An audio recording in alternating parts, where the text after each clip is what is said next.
You got me, man? There he is. There he is. Sean, how are you, man? I'm doing good. This is my first time ever on this Instagram live stuff, but it's great to be on with you, man. Thanks for having me. I love it. I can't tell you how much it means to me that you are venturing into this Instagram live space, because it is, I'll give you this, it's confusing as hell. And the fact that you are venturing in to do this for us, like it just means the world to us. So thank you so much. I'm grateful to be on with you guys. And really, it's not that confusing. It's just that I'm somewhat of a dumbass when it comes to technology at times. So I appreciate I don't even know my rules on this. What am I allowed to say? What am I not allowed to say? Say whatever you want. I can cut it loose here? Yes, okay. cut it as I'm loose a dumbass as you when want. it comes to technology, but great to be with you guys on a Saturday, man. I'm just at home studying for my master's and studying for a real estate exam, watching college hoops, and I'm looking forward to breaking these games down and being with you and having fun. You guys do a good job. Thank you. Thank you. No, thank you. And first of all, going back to school, huh? What's it like being a college kid again? I don't get to reap the benefits of being like in the fraternity and all the Thursday night drinking and all that. With my job, which I actually have to get up at 3:30 in the morning, 2 in the morning, and then take these classes. I promised my parents, and when I graduated from USC, Southern Cal, that I was going to get my master's. And all these years later, I woke up and said, you know what?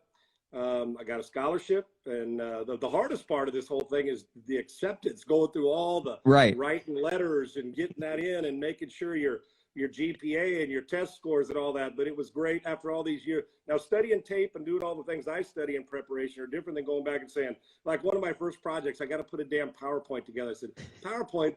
See, that's for the 22-year-old that just graduated from college. I may have life experience, and it's science and sports management. So I'm coming to an athletic department to be your athletic director or general manager someday near you, who's ever watching. But I'm like, damn, these kids have and I love them.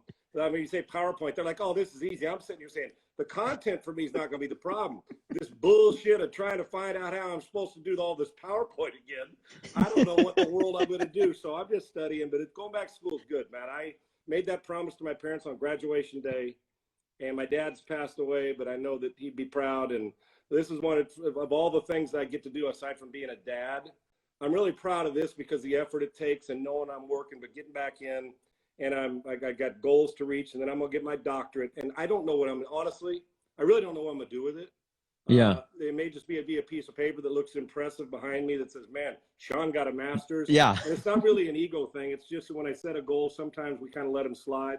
And you're never too old to learn. I know it sounds cheesy, but I'm trying to gather information. There's so many people smarter than me, and it's going to be great to interact, because you get to talk about diversity and ethics in sports and, the coaching part of it and the GM, and I can share some life experience with these kids that maybe had life experience in college that I haven't had in all those years since I left school. So I'm looking forward to it, man. But boy, is it a grind. You come home, you got to shut everything off. It's like, I bet.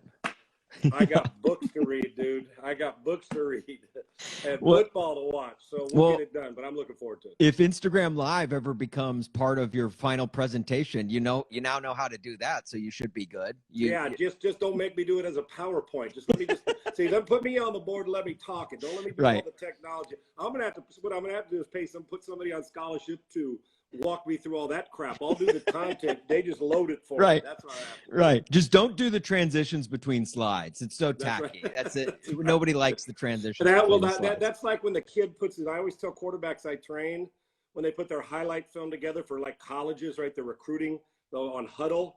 I say, don't give me all the music and all the stuff. Put a spot shadow on where you are. These guys don't want to go through. They don't care who your favorite artist is. They want to see you throw it from point A to point B and make plays. Get rid of all the shit. Yeah. Let's just get through to the substance. And, that's what I'll do on my PowerPoint. I'm going to give them substance. And if they're looking for design, wrong guy, man. Yeah, no. Not the cat. No, that's – I don't think I don't think all like the gifs of like fireworks and things like that are going to get you that doctorate. No. PowerPoint's the The PowerPoint. dean might say, Sean, you're kicked out of school for trying to be 22. Yeah, that's right. That's right. All right. Well, so Sean, I want to talk some football with you because obviously just and I want to talk about your career too, just because you that won't take long. the career. That won't say, Sean, how's your career? Well, it's been up, down, and somewhere in between, but I'm blessed. Oh, thanks. How many Super Bowl rings you got? None, but that's okay. No, I'm wherever you want to go, man. Transparency all the way across. The nuggets you have about just not even just from your playing days, but your post-playing days. Like it's so wild and it's so fun. There's so much I want to unpack, but we'll start with football. I got to ask you this because I guess I'll just word it this way. Are we all being super lazy with the whole Brady Belichick debate? Because I feel like if you just look at it on paper, obviously Tom Brady's playing this weekend in the NFC Championship. Bill Belichick didn't even make it to the playoffs this year.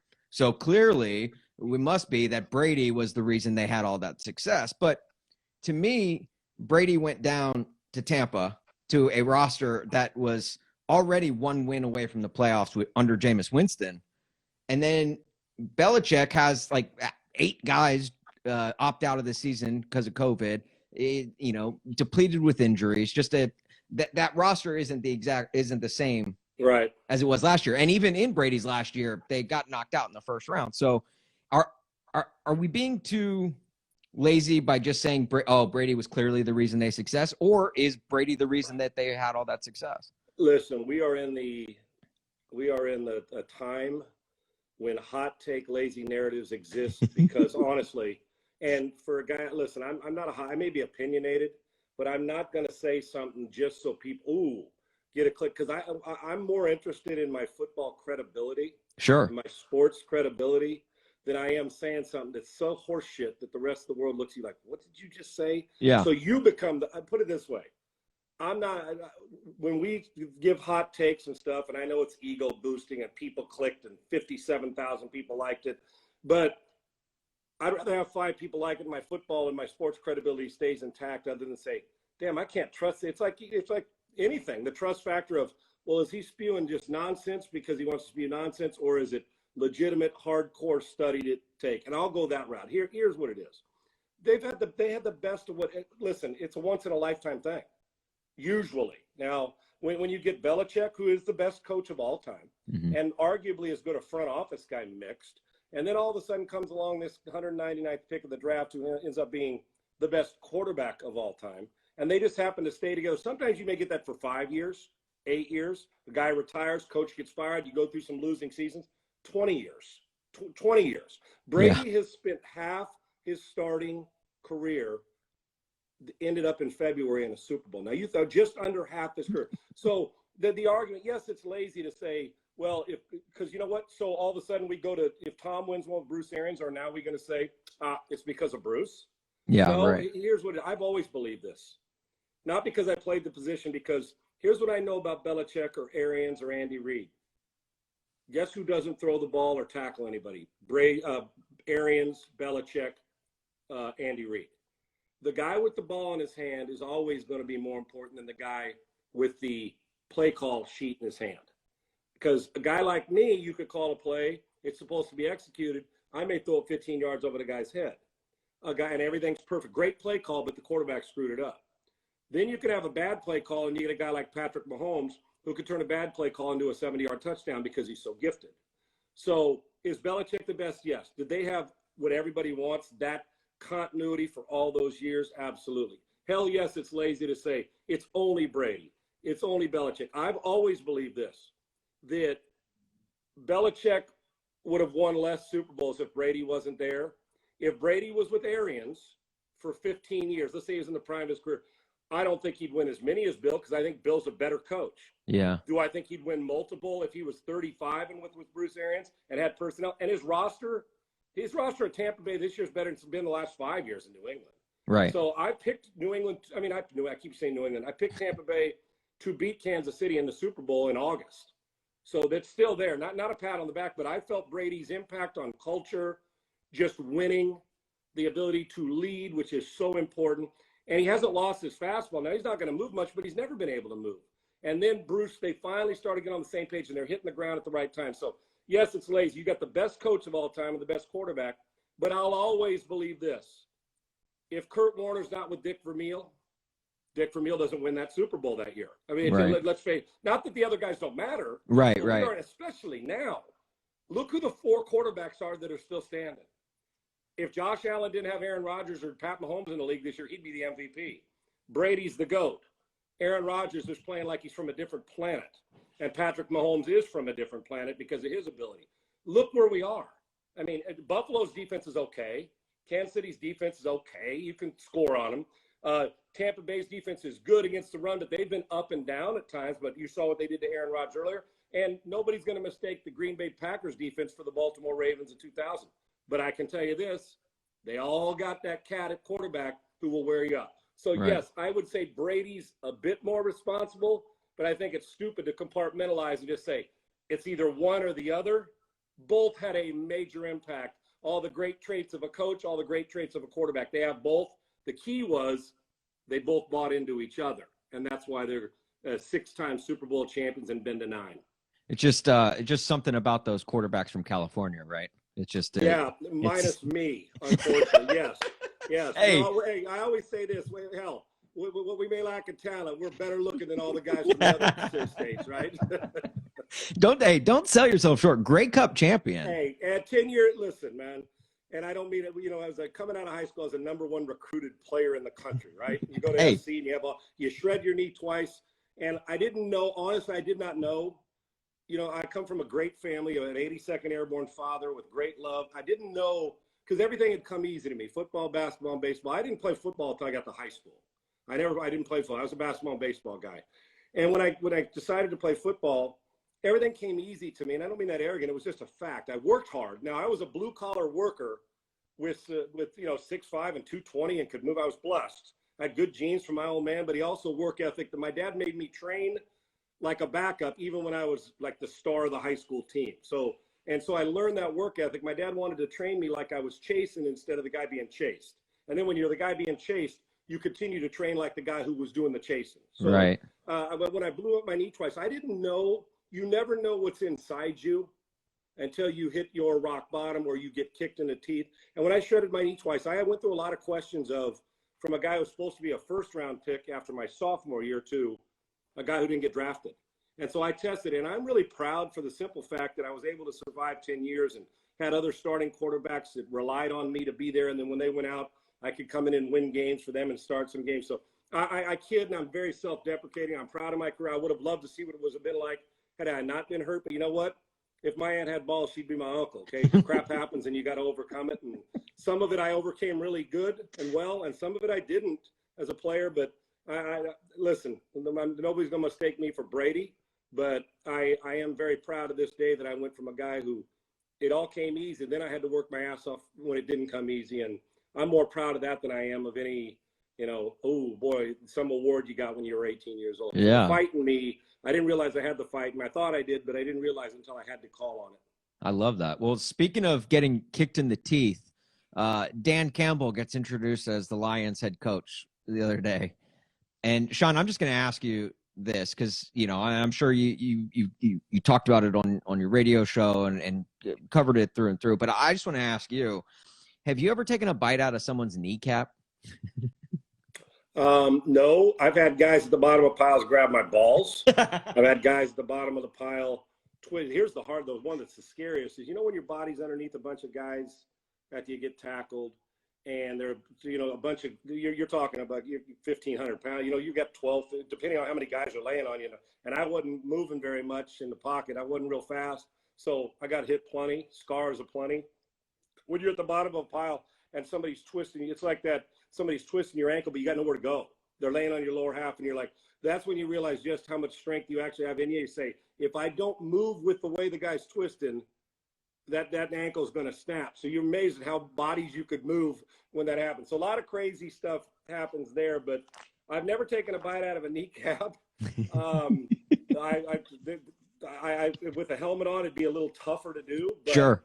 I'm sure Dan might be able to chew through a face mask. He seems like he's got a strong jaw to where he can just eat through it. Oh no, did we lose? Oh, there we go. I'm still here. I thought I lost you guys. I'm here. You guys good? You got me? Yeah, all good. Yeah, Okay. no, Dan Campbell, like that jawline is just so strong. I feel like, yeah, he could eat through like sheet metal if he wanted to. And you know what's crazy too? When Dan, and you know, people are going to make, listen, you're going to get the side that says, oh, this bravado WWE stuff, but that's his personality. You know, you can do it anyway. I've been on a staff with Tony Dungy. Tony didn't cuss. Tony was calm. He made his point without doing it. And he never raised his voice, and he's a Hall of Famer and a phenomenal human being. Dan does it different. He played football. He's a little more energetic.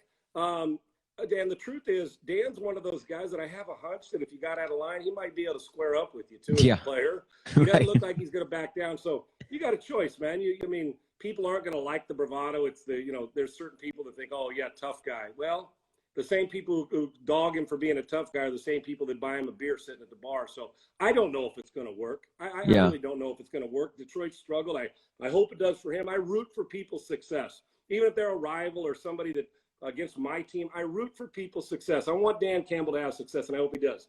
Now, some people don't like his approach, but players are going to have to deal with it. And when they say, well, that's not how the new athlete has to deal with it. Well, guess what? Dan Campbell's the boss. Yeah. The new athlete's he's going to have to adapt, which is part of being a coach and a great leader. You have to adapt to your personnel. But guess what? I don't care if you're 25 and it's a different age athlete. Dan Campbell's your boss. Right. And if he says, hey, here's how we're going to practice, then you practice that way. And he's got to adjust to his players as well. So it goes both ways. I don't know if it's going to work, but I'll always root for a guy who's willing to stand up for his players and fight for them. And I think Dan Campbell will be that guy. Now you got to make more plays than the next team, and they haven't been able to do that much over the last decade and a half or so. Yeah, no, you're not wrong. I got a weird question for you, but it's a question that we've been kind of kicking around here at Cork Bats over the last week or so.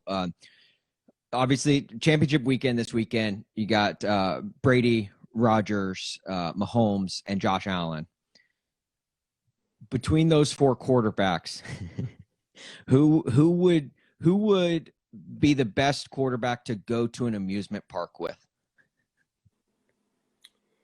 Best quarterback to go? Oh, Rodgers, because he just doesn't give a shit about what anybody thinks. And I mean that affectionately. Sure. Doesn't Aaron, when you watch Aaron, doesn't he look like the guy? I'm allowed to, did I offend anybody when I said that cuss word? I don't want to hurt anybody's feelings. No, go right ahead. I'm not a big cusser, but sometimes I get, well, they should allow us to cuss on air, like on Monday Night Football. Right. Can you imagine on Monday Night Football? What a great, oh, that bitch couldn't cover anybody.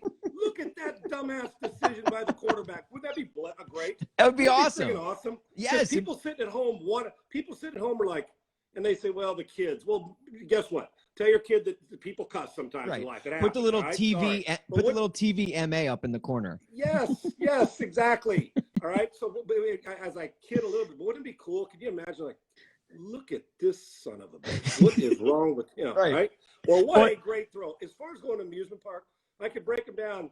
I think Patrick Mahomes would laugh on the roller coaster on that. He just seems like a fun-loving, right? Sure. Josh Allen, I think he's Buffalo toughest. I think he'd handle it well.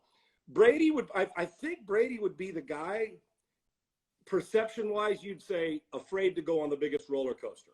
Just pretty boy. Oh, I don't want to get my beautiful coat hurt. And then you realize, oh, this bastard wants to go on the worst ones with his arms in the air, and he wants to cut your heart out and feed it to. He's the one laughing at you while you're throwing up on yourself going down at the one in Ohio, whatever. It's got all those scary ones. The Cedar Point. Yeah. It's got like a 400-foot drop. Brady's the one that you say, oh, dude, you don't want to go on. Look, you're wearing the best clothes. You sit this one out. And he gets on, and by the end of it, you've thrown up, and he owns the machine. He now bought the roller coaster. So, but I think Aaron Rodgers, because I think Rodgers would be the guy to be like, he always feels when I watch him, he's so friggin' good, man. Yeah. He is so friggin' good. Yes. And he uses people pissing him off, like drafting another quarterback, saying something about it. He uses it against the team or anybody that did it.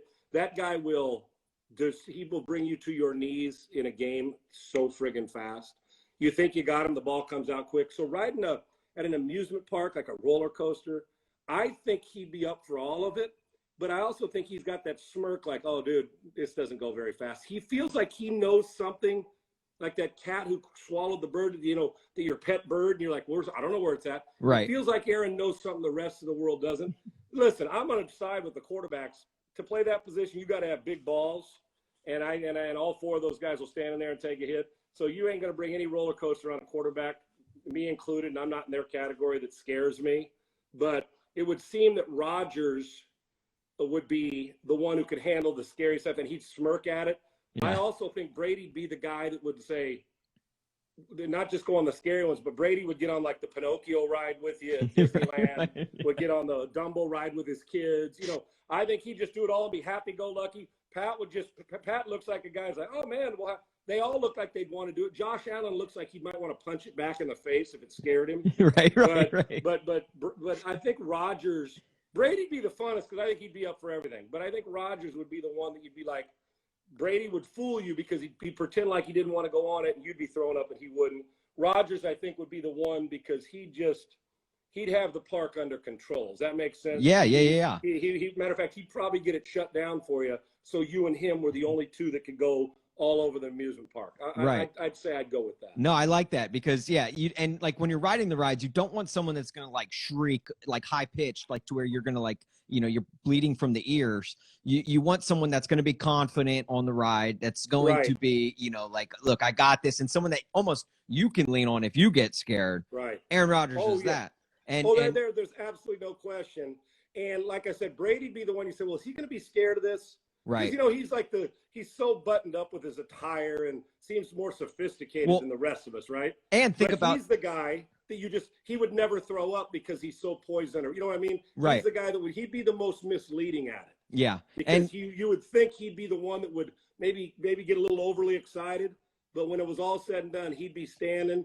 And if they were given an award in the amusement park, he'd win it because he wins everything. Right. So there yeah. you go. He's walking home with all those giant stuffed pandas. Yeah, he's the one who won 47 stuffed animals. That's exactly right. Yeah. Like, dude, how many times are we going to shoot that at the carnival? Right. Where you're shooting it and the balloon pops or you race and he's the one who always wins. Yeah, you're like, he's the guy that you throw the ring around the bottle. Why did we come with him? Nobody can ever make that stick. Yeah, nobody can make the ring stick. It's like, you guys are so full of shit. Nobody wins this. Right. And Brady wins like 4 times in a row, right? Right. He brings home the stuffed animal that's so big it doesn't fit in your car. That's Plus, great. That's a great point. The concession stand factor, he's not going to be eating the cotton candy or the kettle corn or the chili cheese dogs. He's going to bring his own food. And so you're going to have to carry around a cooler of the TB12 method food. He's going to be the only guy that invented a Yeti Glad bag Ziploc, right? And it's going to have like the mix of avocado. So when it comes to the food, he'll be the most boring. Yes. There's no him. You hear me okay, my man? Yeah. I got you. Okay. Is Patrick, he loves ketchup on a stick, so I said, well, come on. It's an amusement park, so I'll get that 5 minutes. I think that Aaron and Josh Allen, I'm from Wyoming, man. I mean, at least I went to college there. We eat anything here. As a matter of fact, we gut it ourselves and eat it. So he'd be the guy that'd be carrying around the big old turkey leg, right, walking around the amusement park. I hunted it. I'll do it. So no, but you're right. When it came down to, hey, man, let's take a break for some food. Let's go get some corn dog or a hot dog. And Tom would say, that's not on the TB12 plan, man. Can't do it. Right. And then he'd play 8 more years. And he's 54, and we're all done and old, and that fool's still playing. Right. Right. He's the old man sitting at the carnival games at the amusement park. You're like, why is he still here? That's right. And then Josh Allen on the roller coasters. You know how they have the height restrictions? Like you have to be so tall. He'll obviously match that, but on certain roller coasters where your feet dangle, they have the too tall height restrictions. And I'm afraid, like, you don't know, like he could be too tall for some of those roller coasters. Then you'd have to ride by yourself. So it's like, it's Rodgers because he's tall, right? Not big and not Patrick big, Mahomes comes off the. Like I said, that he's got the whole thing. As a matter of fact, he's the guy that when they want to close the park, Rodgers says, "Come on, man."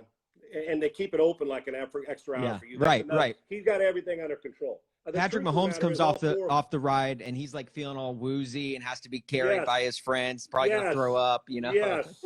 And you know what's crazy? Now that you mentioned this, we need to put this together and get those 4 fools at an amusement park, riding roller coaster, and see which one's got the biggest balls at an amusement park. That's what I want to see. Right? Not on a football field. I want to see on a roller coaster. That's right. After the Super Bowl, get all 4 of them together and say we're all going to Disney World. And here, the first one that shrieks is out. Right? Right. Right. All right, Sean, I got 2 more questions for you before I let you go. Thank you so much for your time. Dude, I'm here for you, man. I'm actually having a blast. This isn't your typical, well, are they going to run the curl flat combination, which is fine and dandy? No, I love it, man. I'm here anytime you want. I knew when I brought you on that you would play along with literally anything. Let me say hi to my son. Yeah. But my son, Dodge Salisbury, just joined. Oh, what's up, He's Dodge? a realtor. He's a realtor in Austin. That's my guy, one of them.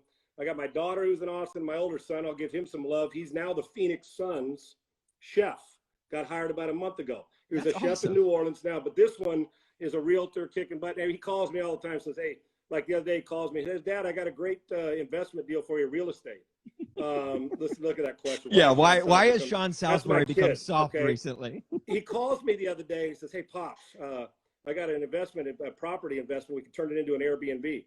I said, sure, son. Well, send me the information. He goes, well, here's the deal. It's this. Here's the cost. Here's what it is. Here's how big it is. Here, we'd have to put a little into it, but it'll be awesome. He showed me the property. I said, it's great. I said, well, what's our time frame? He goes, this Sunday. I said, what? What? Dude, I didn't win the $1 billion Mega Millions. Right. And they're like, oh, hey, let me run down to Chase Bank and grab that for you. See, there's your kid. I call him Venmo. Hey, Pops, how's that Venmo? Yeah. He wanted me to Venmo. Yeah. Hey, well, let me just Venmo you $750,000 between now and Sunday. See, kids, man. I got the 3 greatest kids on the planet. Oh, there's investment chops here, son. See, he's going to do this, and then afterwards he can call and say, hey, Pops, man, I'm going on this vacation. What do you think? You make a call to the hotel and get me a discounted rate. You see, he's a negotiator, man. Hey, you know. I hear you, brother. He's smart. He's smart. Yes. I dig that. Shout out Dodge, man. Dude, keep doing it. Yeah, man. For all your investment needs, I sound like an infomercial. Call Dodge Salisbury.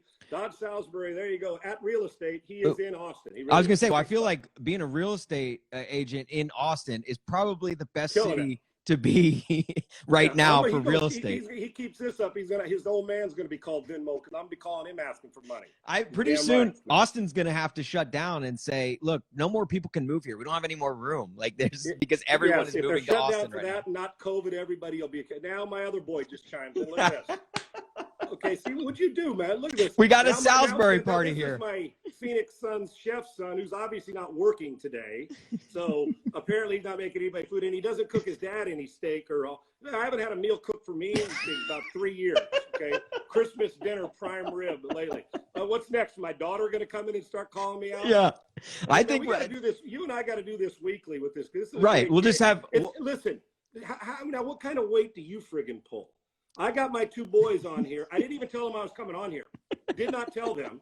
My boys come on here. Yet, if I need something or want to call them, it's like I can't get a call back, but I go on Korked bets. Ooh, Dad's a badass now. See what kind of pull you got, man? Sean, Father of the Year. All I'll say is whenever you need to call a family meeting, just call me and I'll mediate it. Let me know when you're going. Hey, I'm going to Instagram Live. All right, Salisbury's, let's go. We got a meeting. We got to. That's right. Dad's got to tell you something. That's right. That's exactly right. Oh man, so my boys, I love you guys. It's great to have my sons on. Thank you. Yeah, we got the entire Salisbury clan in here. Thank you guys for joining. Yeah, no wise ass comments like Sean. What about the kids you don't know you have? No, I know who my kids are. Okay. Yeah, unknown Salisbury just joined. Yeah, if there's an unknownsalisbury.com, then I got a problem, brother. I've got a problem. Oh man! What else is on your mind? I'm here for you. Sean, you started your analyst career not at ESPN, but rather I know where you're headed. On BattleBots, the old TV show where literally just robots would go against each other in a square ring and fight. You were, I guess, the host of that show, correct? Yes, I was. You want to tell you how that come about? Is that what you're going to ask me? Well, yeah, I would love to. And I was going to ask, too, is just like, do we need to bring BattleBots back? Because I feel like with technology these days, it would be like the real one. Now, they started doing BattleBots again, like on ABC and stuff, but it wasn't like the original. It just wasn't. Sorry, it just wasn't. Now, I don't mean that disrespectful, but maybe it's because I wasn't on the second one, because let's bring back the original. The original is always the best, right? Right, yeah. Like America's Funniest Home Videos without Bob Saget is not the same. Right. There you go. Yeah. And him and I will never be mentioned in the same breath. He's got far more pull than I do too. So I'm done with my football career, and I'm doing morning drive radio in San Diego. I've just been hired. I finished my career in June.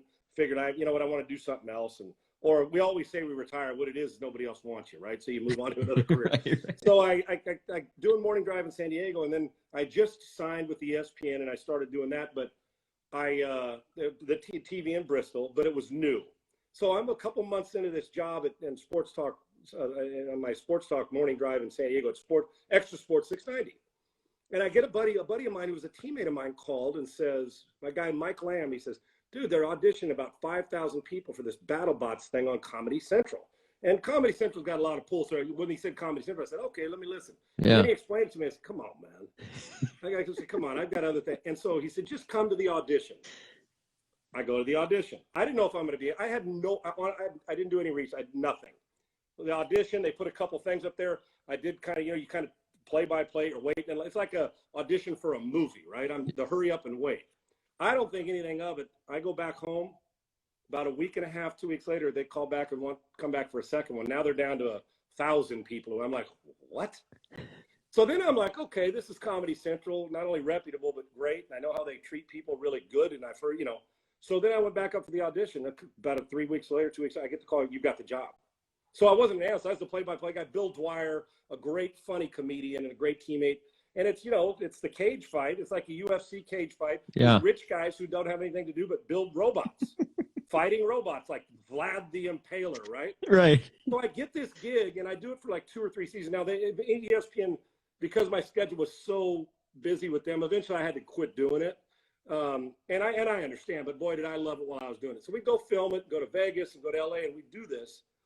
And as we're going on, I'm thinking, I'd walk through airports and people would talk about it. I'm like, I can't believe people love, and they still do. Yeah, right. Nobody comes up to you and says, Sean, remember that touchdown pass? The 2 things they want to know is 3, Vlad the Impaler and BattleBots. Do you and John Clayton get along? Yes. And 3 is, what's it like being in an Adam Sandler movie on Benchwarmers giving titty twisters? Nobody wants to talk about my broadcast career, and nobody wants to talk about my football career. So right. I go through this thing, and we're doing this, and all of a sudden, you grow up as an athlete thinking, one of these days I'm going to be on David Letterman as a Super Bowl champion, after the game. You know how they do that, or on the Today Show. Right. That didn't work out quite like I thought it would as a quarterback. Okay, then you say, okay, as a broadcaster, David Letterman or one of those shows going to have me on late night, and I'm going to be on GQ because I called the Super Bowl. Hasn't happened yet. I'm going to put yet on it just to hold out hope that maybe it will. So then all of a sudden you say, okay, I'm never getting on one of these late night shows. PR comes. Jay Leno wants me on the Tonight Show. I'm like, I spend my whole life, Jay Leno being a Motorhead and all those cars. So I make 2 appearances. My night, I'm like, what?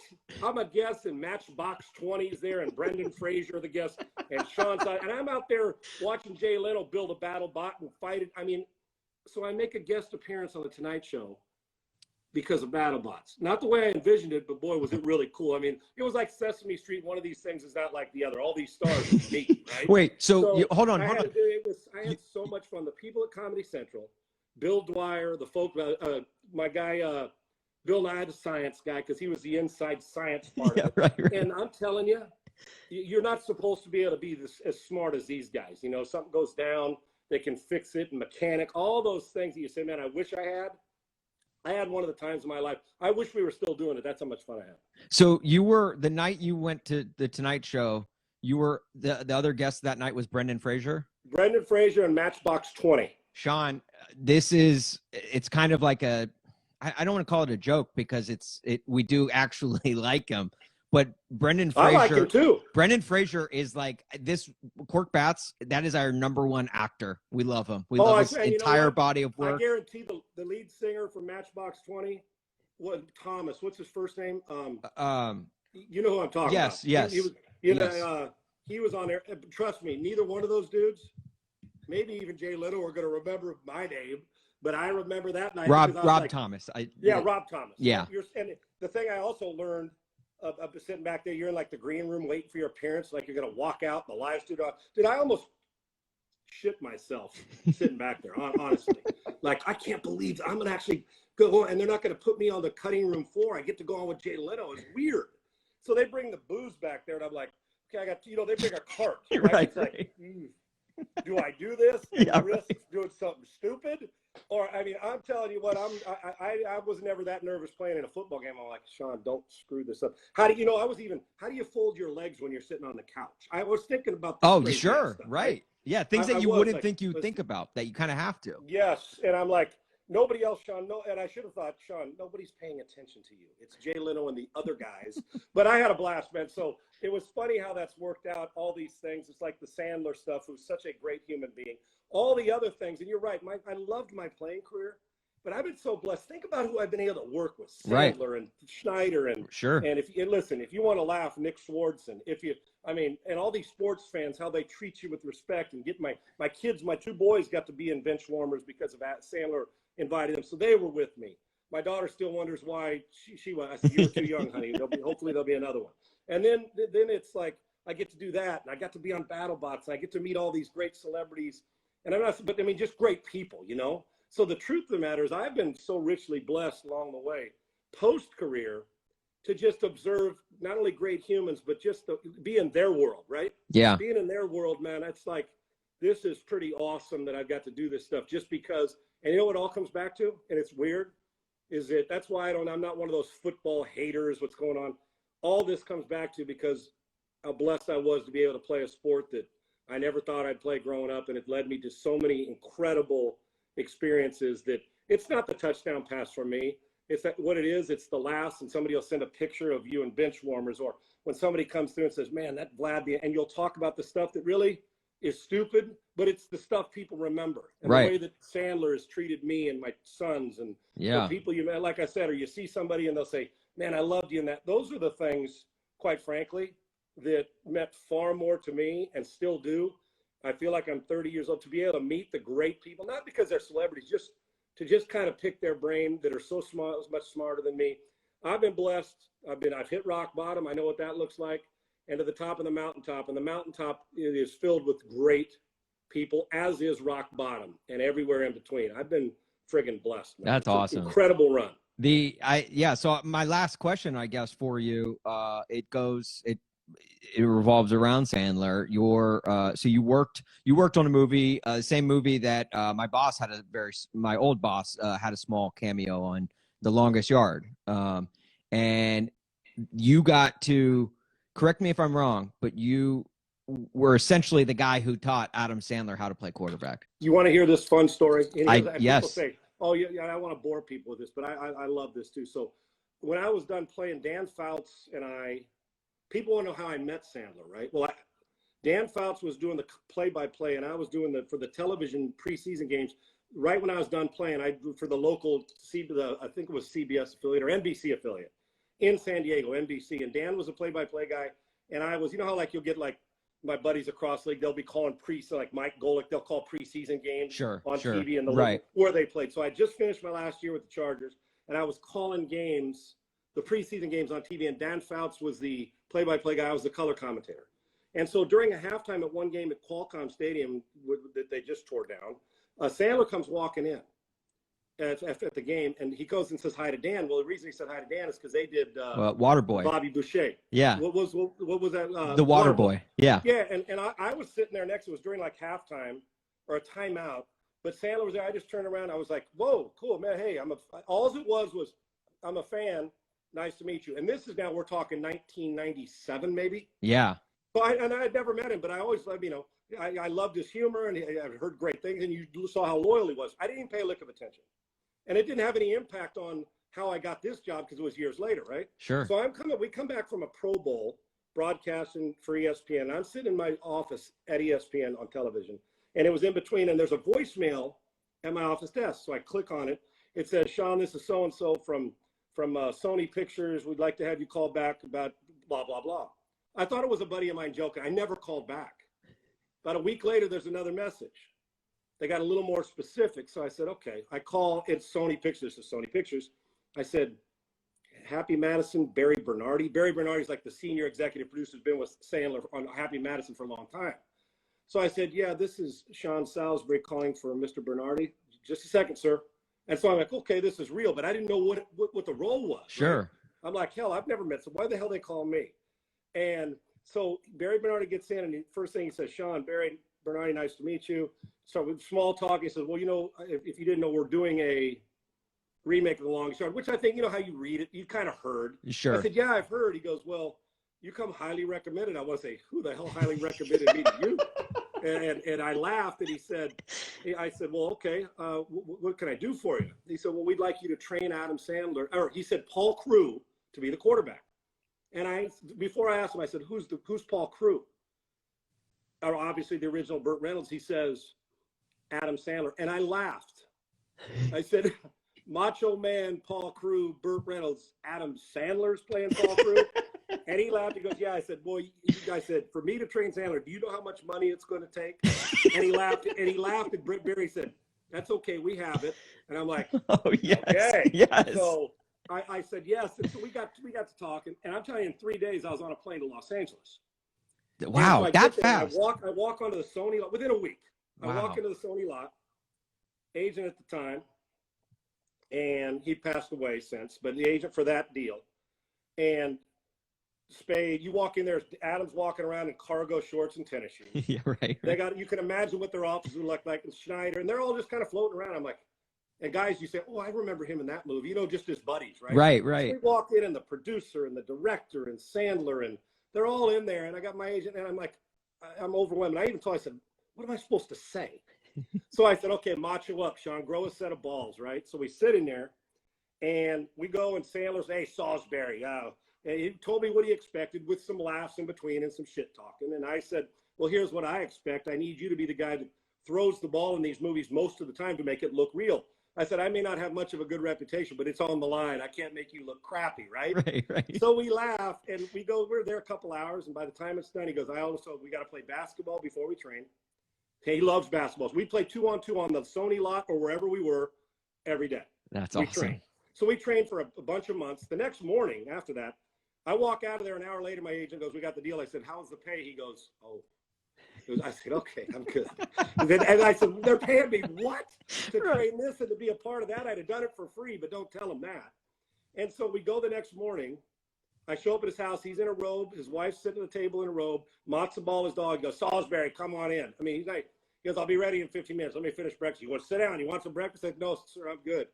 He goes, call me Adam. So we go and play catch at a park. He goes, Salisbury, all I want is to be able to throw the ball 40 yards. I said, I get that. I'll have you doing that. But I need you to, we got to do a lot more. From licking your fingers, all the things you see him do, the presence of the position, aside from throwing it. Sure. And I know that his little ass wasn't going to take the hits in the movie, but he was going to do all the other stuff. So we worked for about an hour. His arms started to get tired. I said, okay, so that's what we got to expect. And so we started training and got into it. And he's like a good actor. He's really good at understanding. So from throwing slant routes and so we trained hard, and then we flew out there. And after all this was done, he was a guest as they go on their PR tour with Dan Marino, who was on the HBO show at night where they watched. You see it, it's on Showtime now with Phil Simms and that group. Oh yeah, and Inside the NFL or whatever. Yeah. Danny and I still laugh about this to this day. He goes, Salisbury, he goes, that some bitch couldn't throw it in the ocean if you're standing on the beach. Laughing. He goes, why'd you trade him? And so they laugh. And so Danny and I still laugh about it to this day. I said, man, the only thing I'll ever have on you is that Sandler chose me over you and anybody else. Right. And we had to do it. And let me tell you something about him. You made some of his movies, you may not. First of all, he got snubbed in that doggone drug movie. And he got snubbed. Preach. That guy, that was one of his best ever. But people that, I didn't like that movie. I did like whatever. He cares about family. He's never in the tabloids. He's an honorable, good man. Yeah. When you say the loyalty's not just for the guys that work around him. To this day, if I texted him right now, and I don't mean this as a pat on the back, his loyalty, I'm talking, this is a compliment to him. I'd have a text back within 10 minutes. Yeah. The friendship, the loyalty, he is what you think he is, times 100. That's incredible. I tell people, I said, the greatest thing about it is and he treats the people who bring the meal trucks on the set to the intern, and they're all treated the same. Now, he wants business done, but he gives you freedom to do it. He wants it done, but he'll have laugh. He is such a fab, and his wife, a tremendous human being. He's one of those guys, once you meet him, let's say you didn't like Sandler movies. Right. After you meet him, you'll like his movies because you'll say, how can you not want to root for a guy who cares about people like him? Yeah. And to this day, it's one of the five, and to be doing, then he asked me in that one, he goes, I got a great role for you. I said, well, what's after when we were doing, and he put me in on the golf course as in a cameo I'm the one who said, hey, can I get a picture with Paul Crow, and asked the Yeah. warden to take the picture. Right. I And remember so that. I got that cameo, and that was fun. And I got another role for you for Benchwarmers. And not that it was fun. So, he put me in, and I was the mean gay coach in the movie, which is fine. No big deal. And my buddy said, man, you did a good job, Sean. You didn't have to act. It was perfect for you, right? So we did that, and I laughed. And so the next time another movie comes around, he goes, I got another role for you. I said, are you going to let me make out with 5 girls so my buddies don't give me a hard time? Just to show that I got a little macho, but it was a blast. And you want to talk about nerve-wracking when you sit around the table and all those guys are in it, and we're doing the read I bet. on the script. And I'm looking around saying, dude, I told him, I said, I don't belong here. Yeah. One little sidebar, as we move ahead to Benchwarmers, in the sporting goods store, when I hit that mannequin, the very first time I hit it, I asked Sandler, I said, you really want me to hit it? And he goes, make it look real, Salisbury. I said, okay, I hit it. It flew off and hit one of our sound guys in the eye. Dude, right above his eye. Very first time. I was devastated. But they can put shields up, but they chose not to. Dude, it hit him in the eye. He had like 15 stitches. He was out of work for a couple days. I went back in the back room. For that scene, what people didn't see is we took a break, and I'm in the back. Dude, I'm disheveled and bothered. Sure. Because he was a great guy. He comes back to work a couple days. They go, Sean, we were given the opportunity of safety because you didn't do anything wrong, but I felt friggin' horrible. I'm slowing down the taping. This costing them money. And I'm telling you, it hit him the steel part of the face mask hit him in that eye. And Sandler goes, it's okay. Everybody knows. And I felt, so I'm saying, welcome to the acting world. I've already screwed. I'm never getting invited back. So all those things. And yet he's still a loyal customer. We had so much fun on Longest Yard. Yes, Nelly is a great athlete for people who want to know if he's a running back. Yes, Terry Crews is jacked up. I mean, he is yoked, okay? Yeah, and we had so much fun. Chris Rock is funny, make you throw up laughing just around. And Sandler is everything you think he is as a person, and 5,000 times better. But dude, I felt like my acting career is over before it got started. This poor guy in Benchwarmers I'm talking about. But in Longest Yard, we went out to New Mexico in a maximum security prison. And he treated everybody like their family. And to this day, I still consider him family. And now I just need he's got to train for another movie. Hopefully he'll hire me, or I said, well, do we need like 8 more movies? Because I want those residual checks. Back up, Sandler. Right. And every 3 months, the check would come out and say, what's he making if I'm getting this? Right. And I only had a hand, and I okay, it's time for about 3 more movies for the residual shit to keep rolling through. Okay, I like that. But he is a phenomenal human being. So I've had the greatest experiences in my career anybody could ever beg for. Man. Sean, I got to tell you this, man. You did a hell of a job on Longest Yard, because one of my biggest pet peeves, for as much as I love sports, I love movies, and I watch them like I love crazy. Movies more. I went to one last night. Just saw the Marksman with Liam Neeson. I'll go to 100 movies in the theater when all the stuff's not going on. I'll go 100 movies a year. Same here. I'm a Same. movie fanatic. I spend probably more of my paycheck on movies than I should. With you, brother. But so when I go to movies, especially sports movies, because obviously working in sports and seeing them on the big screen, I get real protective. And if I see a football movie and a quarterback has an awkward throwing motion or whatever, even like back in the day, ESPN had that TV show, the Playmakers.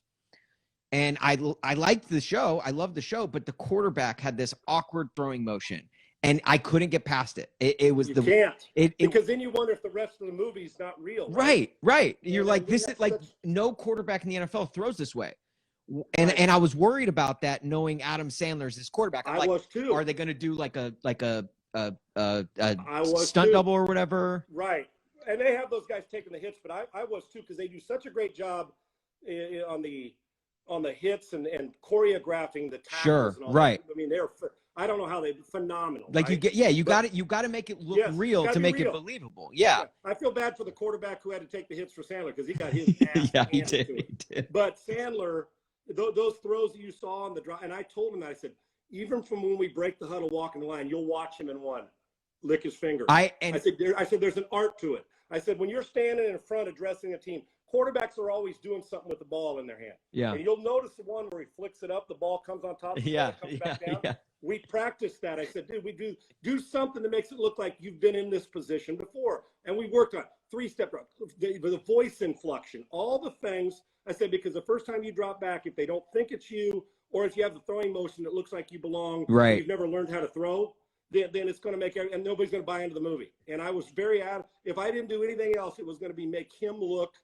like a football player. And in the process, he made me look like a genius. So, but he is if somebody said, Sean, who's a guy in Hollywood? And there's a lot of great ones, but guys you need to meet if you want to feel like when you go into the conversation, sometimes your favorite hero or celebrity will let you down. Yeah. You'll meet him and you're like, oh man, I thought he'd be more friendly, or he'd be more friendly. Right. When you meet him, you'll walk away from it saying, top shelf human being, man. From top shelf human being, and like I said, he makes you feel at home, and he just what a friggin', and you're never going to read anything poor about him. He's just a good human, man. Right. He just is, and I'm blessed to know him. Whether we do any movies or not, it'd be fun, but I just love the camaraderie. It's like being that's the next closest you get to it, being with the fellas, right? Yeah. And it just the way that they treat you, and we had Molly Sims, they were all so great. I mean, the cast from Benchwarmers and Longest Yard. I mean, like I said, I would have never had that opportunity had I not,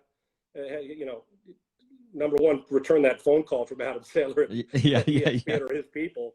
But I'm just blessed with good people, man, and it's made me a better human being. From the footwork to just him, like even just the little things of licking his fingers, like that. I got lost in the fact that Adam Sandler was a former pro quarterback, like he was and who fell on hard times. Like I got lost in him being that character, which story going into get into the story, right. And going into the movie, I'm like, oh man, like it was a bit of a stretch for Adam to be this linebacker. Obviously, like it played into the bit of the comedy with, as Bobby Boucher was the linebacker. But I was like, I don't know if he could pull off this whole quarterback thing. And I go in and I watch same thing when they called me. That's what I felt. Right. I said, oh, you're going to give me a 6'2" stud. Yet he's really more athletic than people think. Right. Yeah, because he's great at basketball. And I saw that. I said, oh, I can work with this. And I watched him in the very first time, his throwing motion, the ball spiraled. I said, oh, we're going to make this work. And then all the little traits that quarterbacks do, little quirks, we'll get through that. But I got to make that part of it look real. And then when he put me in Benchwarmers, I middle finger to the Academy, man. Oh, I feel like I got snubbed by best supporting actor in a comedy. From Sandler in Uncut Gems and Sean Salisbury in Benchwarmers. I mean, seriously, I had to step out. What do they say? I mean, you should have won an Oscar for coaching Sandler in Longest Yard. So that's three. I think I'm owed an apology by the Academy. Right? I sat here and think. They tell you like when you'll see McConaughey or these guys or Jared Leto lose all the weight for a role. Right. Man, I had to get into character, man. I had to get into character, practice titty twisting all over the country and doing all that stuff. Get into character. You know what? Just the nomination. The Academy. I think that Clint Eastwood in Gran Torino as the director snubbed. Yes. Sandler and Uncut Gems and Salisbury and Benchwarmers. You know what? I'm the Susan Lucci of movies. 27, but she got nominated. I did. Right. Yeah. At least she got the noms. At least she got to go to the Oscars. Right. Oh my gosh. Absolutely. Sean, dude, this has been so much fun. I could literally talk to you for 4 hours. Let's do it again, man. Anytime you want. I'm probably going to ask you back on again because this has been. Don't wait too long, or I'll be pissed off and offended. How's that? Yes, I know. You trust me. You're going to be like, gosh, this guy's hitting me up already. I love it. Last question on the way out the door. Is there any chance we are in fact, we claim ourselves to be the #1 Derrick Henry fan site on the internet. Is there any chance Derrick Henry beats out Aaron Rodgers for the MVP? No, but on mine, here's why. It's a quarterback award. Right. And Derrick Henry had Rodgers or one of these, Josh Allen, not had winning records and had this time. You know what? Put it this way. For instance, Devontae Smith. That's wide receivers just don't win that award. Right. Dez did, and Charles Woodson is a two-way guy. They just don't win it. You have to do something out of this world, or even whether they may deserve it. Don't misunderstand me. But we just kind of lean towards that guy who has, and you know what? Devontae Smith was out of this world. Right. Deserved it wholeheartedly. Hell, the best player I saw was him and Pitts at Florida. Phenomenal. Yeah, right. In the NFL, it's the same way. We usually are just going to give it to the quarterback because the numbers, and he's got the ball in his hand 70 times. Let me tell you something now.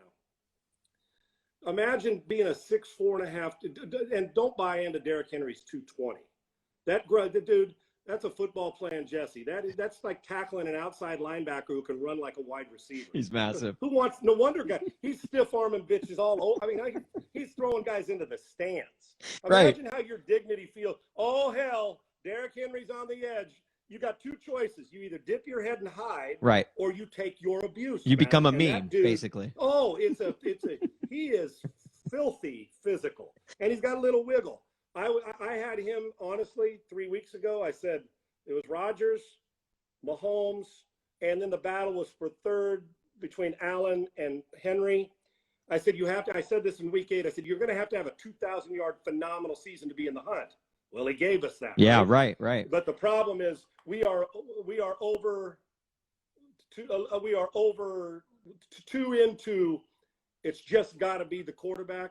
But the problem is this year, all 3 of those quarterbacks, and even Brady had a monster year, is because they're handle the ball every play and their teams win. We tended to lean there. Derrick Henry should finish, if he finishes outside the top 4, then he got completely jobbed. Right. If he finishes third, I can get it. I think they're going to go 3 quarterbacks in him. If he finishes out the top 5, we should all rally around it because he got screwed royally. But he third, fourth, he's probably not into the moral victory thing, but it is a tribute to him because we just don't give it to running backs, right? Unless everybody else had a good year and that running back rushed for 18 touchdowns and 2,000 yards, which he did. He just ran into the Aaron Rodgers problem and Josh Allen. Yeah, our argument, and it's incredibly biased just because we love him, is the fact that, obviously Aaron Rodgers was great, and we're not trying to crap on Aaron Rodgers' season that he put together, but Aaron Rodgers probably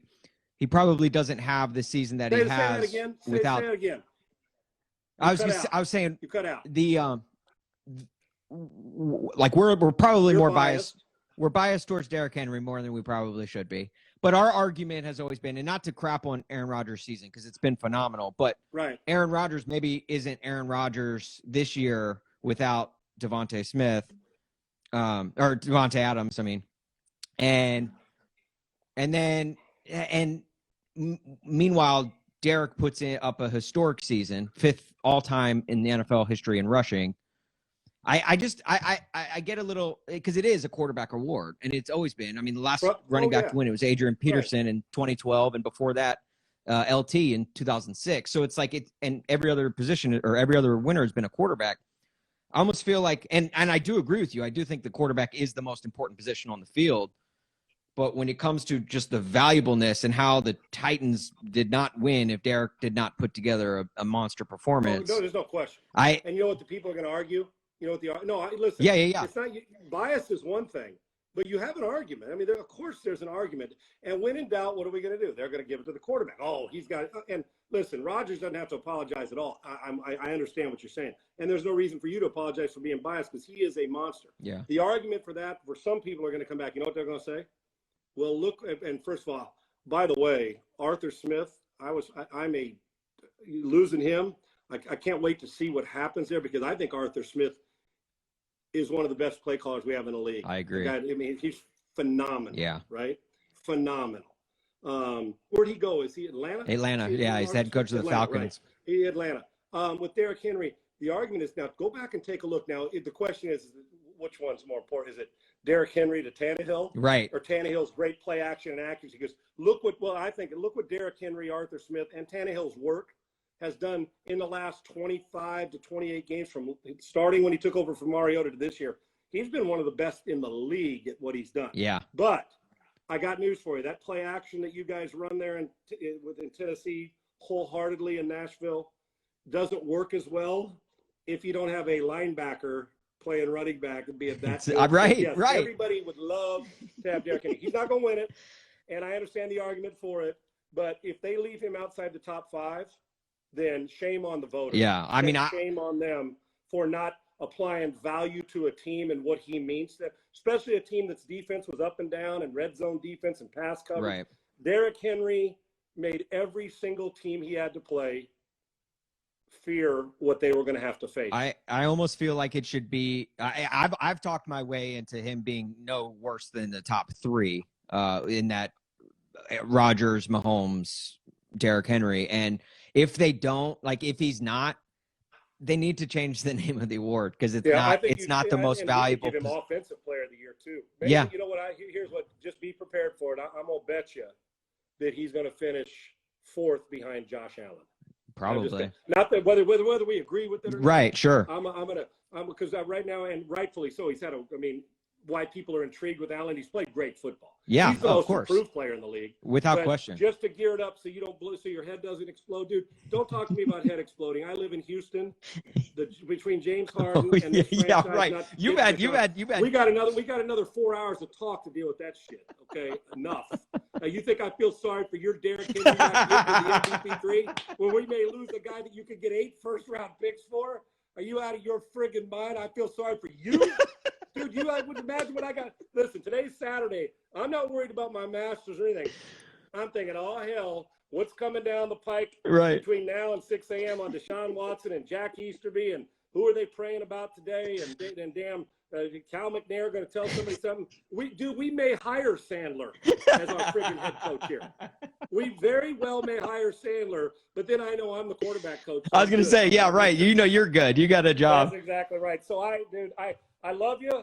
You can get the hell out of here if you think I feel sorry. But we do have fodder to talk about it. Right. I was going to say I need to come go to a Preds game, man. I'm a diehard hockey That's guy. That's what Rome always used to say. You know, like I don't root for teams. I root for team content. And I tell you what, Houston is filled with team content over the last 4 months.